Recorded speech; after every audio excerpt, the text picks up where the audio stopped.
Hey, people of planet Earth, it's Pancuronium here to give you what you want, as long as what you want is another list of essential mods for Fallout 4. I keep these 11 mods loaded at all times, and I find them endlessly useful. Would the game be playable without them? Yes, but it would be a much less enjoyable experience. People complained last time that only a few of the mods were available on Xbox, so for this showcase video I mostly chose mods that have Bethesda.net conversions. Although keep in mind that the Xbox ports of these mods will likely not have all the same features as the original PC versions. Someone also commented that the Shadow Boost plugin wasn't working for them, and that's probably because they don't have the latest game version. Many script extender plugins break every time the game updates, and Shadow Boost is definitely one of them.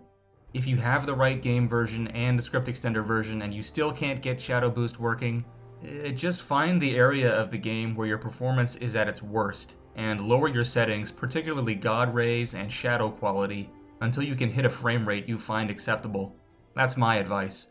Alright, now let's move on to the mods.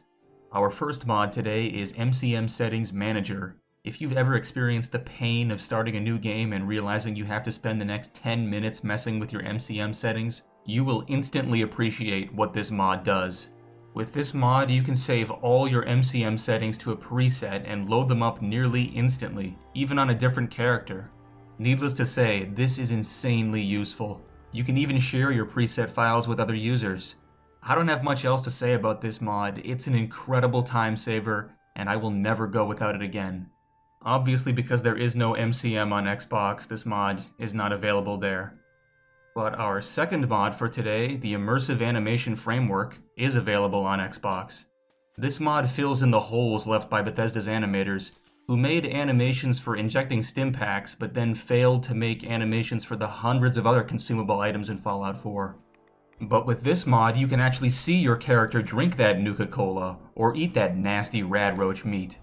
Of course, there aren't unique animations for literally every single consumable item. Many different foods share the same animations, but there is a lot of variety here. There are also animations for third person, but they look a lot more basic. If you'd like to enjoy the animations but don't want your killing frenzy to be interrupted by eating a snack, there's an option to disable animations while in combat mode. By default, animations are also disabled in power armor, but you can enable them, and actually they work perfectly fine in first person. In third person power armor though, yeah, they should be left disabled for third person. It looks horrible. This mod is definitely best enjoyed in first person, but honestly you could say that about the entire game. Now, if you're worried about compatibility issues, don't fret. There are patches available for just about every popular mod that adds more ingestibles to Fallout 4. This mod is great besides the third-person issues. It feels like it should have been a part of the game in the first place. Speaking of shit that should have been in the game to start with, we have high FPS Physics Fix. It's common knowledge that vanilla Fallout 4 has a 60 FPS cap because the game speed is annoyingly tethered to frame rate. Luckily, high FPS Physics Fix fixes this issue so you can run the game at above 60 FPS. Although due to Fallout 4's terrible optimization, I guarantee that even the fastest hardware on the market won't be running the game maxed out at hundreds of frames per second. A locked 120 FPS might be doable though, especially with Shadow Boost. Anyways, my terrible PC can't even run the game at 60 FPS, so why do I still consider this mod essential? It's because removing the FPS cap isn't all it does. It also disables the stupid loading screen animations that slow down your load time significantly. And it adds an option to disable VSync during loading screens. This accelerates loading times by a lot, since in the creation engine, loading times are affected by frame rate. Which makes no fucking sense, but that's how it is.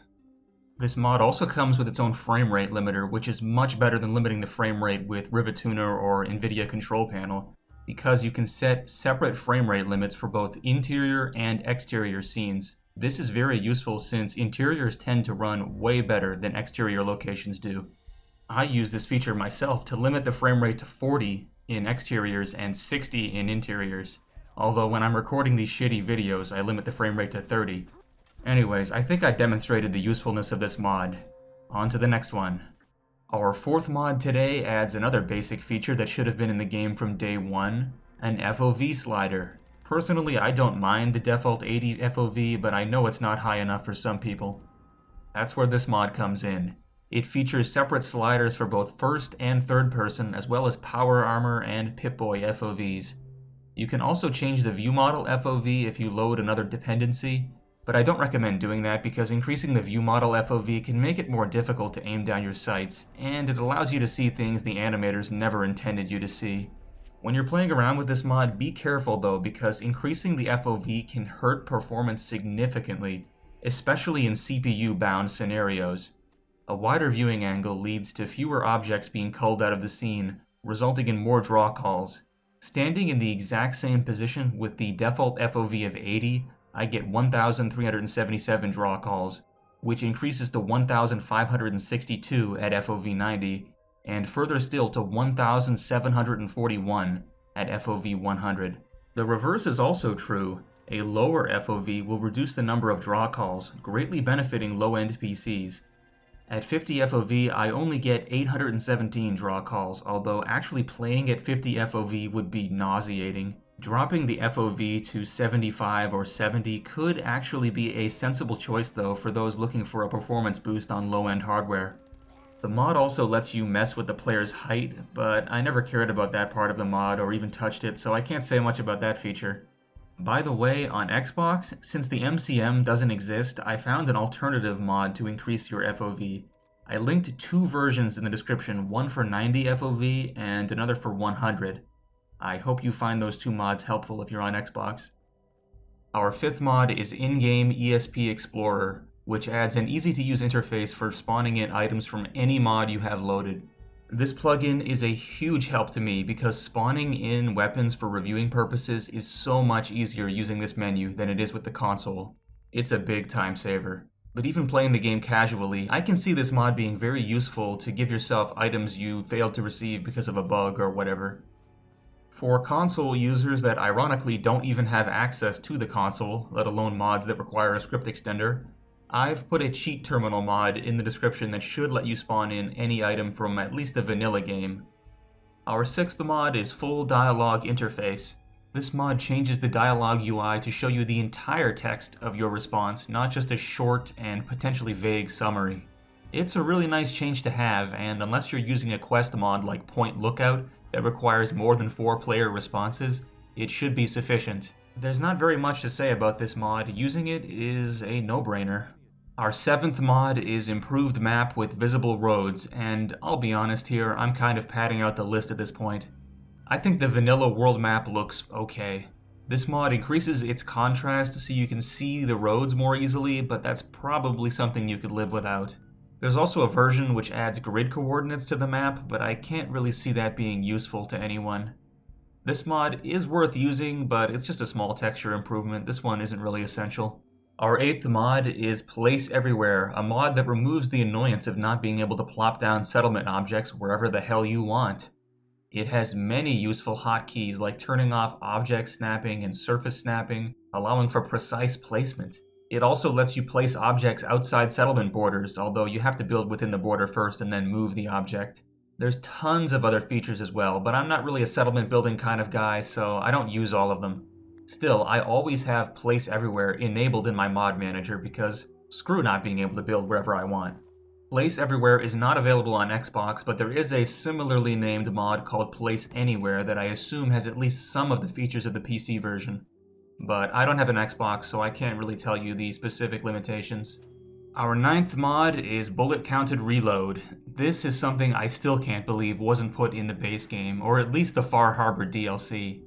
Nearly every FPS game ever made has weapons that reload one round at a time, but not Fallout 4.